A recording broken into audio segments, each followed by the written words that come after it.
World War II ended in Europe and the Pacific in 1945, but on one peninsula in East Asia, the end of one war simply became the beginning of another, a division that still hasn't healed. For centuries, Korea existed as an independent kingdom, deeply influenced by its neighbors, but never absorbed by them. In the late 1800s, that changed.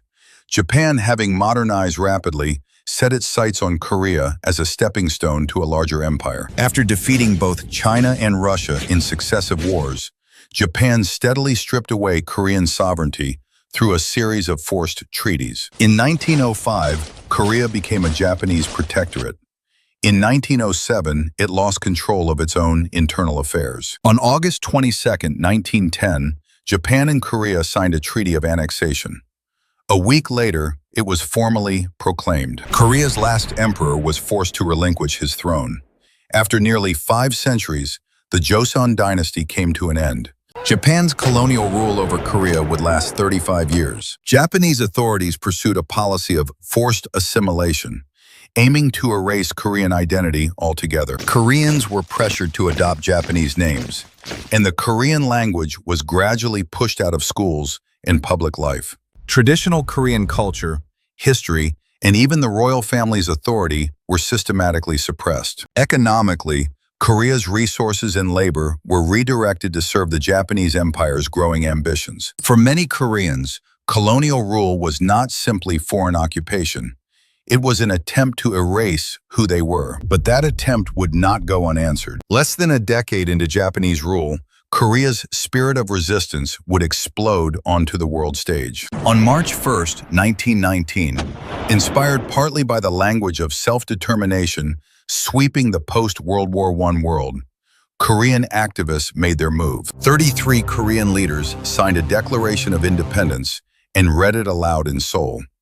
Within hours, peaceful demonstrations broke out in cities and towns across the entire Korean peninsula. Millions of Koreans are estimated to have taken part in what became known as the March 1st movement. Japanese colonial authorities responded with mass arrests and harsh crackdowns on the demonstrators. Though the movement did not win immediate independence, it permanently changed the character of Korean resistance. In April 1919, Korean independence leaders established a provisional government in exile based in Shanghai. For the next 26 years, this government in exile would advocate for Korean sovereignty on the world stage. Armed resistance also grew beyond Korea's borders, particularly in Japanese-controlled Manchuria. Korean independence fighters won notable victories against Japanese forces, including engagements at Fengwudong and Chingshanli in 1920. Over the following decades, Korean resistance took many forms: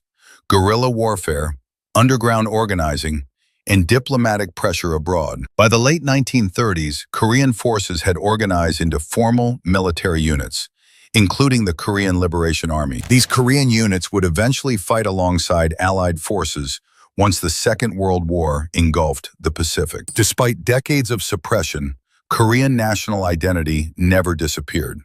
If anything, occupation made it stronger. But Korea's fate, once again, would ultimately be decided less by Koreans themselves than by the great powers around them. In November 1943, as World War II raged on, Allied leaders met at the Cairo Conference in Egypt. The United States, Britain, and China issued a declaration addressing occupied territories across Asia. Buried within it was a promise regarding Korea, that the peninsula would become free and independent in due course. That vague phrase would haunt Korean independence leaders for years to come. Some Allied planners favored a period of international trusteeship over Korea, rather than immediate self-rule. As the war neared its end in the Pacific, the Soviet Union agreed to enter the fight against Japan. On August 8, 1945, the USSR formally declared war on Japan. Soviet troops began advancing into Korea the very next day. Japan's surrender came suddenly, following the atomic bombings of Hiroshima and Nagasaki. With Soviet forces already moving into northern Korea, American officials scrambled to establish a zone of their own. Late one night, 2 young U.S. Army officers with no background in Korean affairs sat down with a National Geographic map. Unable to find any obvious natural boundary, they simply drew a straight line along the 38th parallel. And that line would define the next 80 years. We'll be right back to see how a temporary wartime line became a permanent and painful division. On August 15, 1945, Japan formally surrendered, ending 35 years of colonial rule over Korea. For Koreans, the day is remembered as Liberation Day, but true independence remained frustratingly out of reach. Soviet forces occupied the peninsula north of the 38th parallel. American forces occupied the south. What was meant as a temporary military arrangement quickly hardened into something far more permanent. In December 1945, the Allied powers met in Moscow and agreed to a plan for a 5-year trusteeship over Korea. Koreans across the political spectrum were furious. To many, trusteeship felt like colonization by another name. A joint Soviet-American commission attempted to negotiate a unified Korean government, but Cold War tensions doomed the effort from the start. By 1947, with no agreement in sight, the United States brought the Korean question to the newly formed United Nations. The UN called for nationwide elections to form a single, unified Korean government. The Soviet Union refused to allow those elections to take place in the northern zone it controlled. In May 1948, elections proceeded in the south alone, watched over by UN observers. On August 15, 1948, the Republic of Korea was formally established in the south, with Syngman Rhee as its first president. Less than a month later, on September 9, 1948, the Democratic People's Republic of Korea was proclaimed in the north, led by Kim Il-sung. What had briefly been a single occupied nation was now, officially, 2 rival states,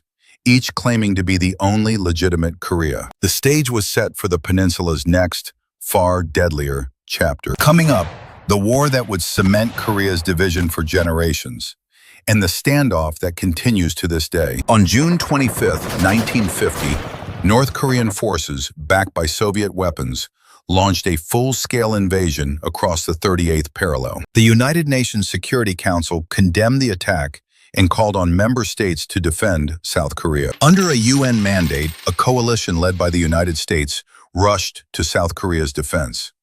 Seoul fell within days.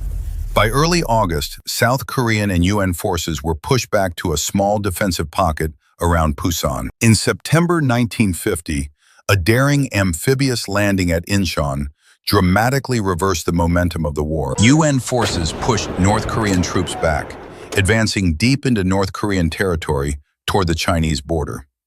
In October 1950, hundreds of thousands of Chinese troops crossed the Yalu River to support North Korea. The war swung violently again, with Chinese and North Korean forces driving UN troops back south. Fighting eventually stabilized roughly along the original 38th parallel, where it had all begun. For nearly 2 more years, the war ground on in brutal, largely static combat, while armistice negotiations dragged on at Panmunjom. On July 27, 1953, an armistice agreement finally halted the fighting. The agreement created a heavily fortified, demilitarized zone along the front line, roughly following the original 38th parallel. Crucially, the armistice was a ceasefire, not a peace treaty.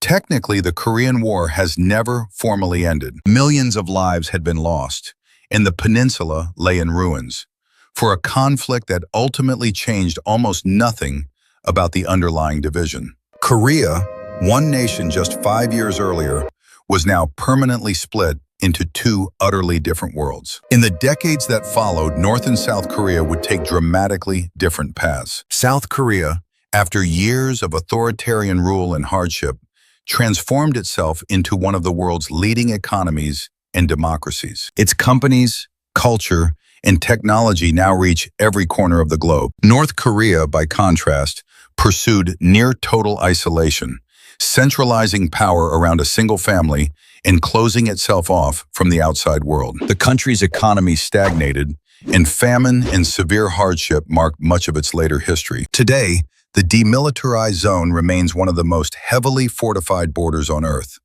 guarded around the clock by both sides. No peace treaty has ever been signed. Technically, North and South Korea remain in a state of war more than 70 years after the armistice. The two Koreas now represent one of the starkest contrasts on the planet, a hyper-connected democracy and one of the world's most isolated states. It's a division that traces back not to some ancient conflict, but to a line drawn almost by accident, late one night in 1945. Two young officers, working quickly with a borrowed map, made a decision that would outlive the war that prompted it by generations. Korea's story is a reminder that some of history's deepest divisions weren't inevitable. They were improvised, under pressure, by people who never expected them to last. Yet 80 years later, that improvised line still defines the lives of over 75 million people on both sides. One peninsula, one people, sharing the same language and history, and two profoundly different fates. The forgotten war over Korea's future didn't end in 1945. In many ways, it still hasn't ended today. Which forgotten WWII story should we tell next? Subscribe to Gold Era History and join us for episode 4. Remember, history always has many different angles, and this is just one way to tell it. You can find our reference sources in the description below.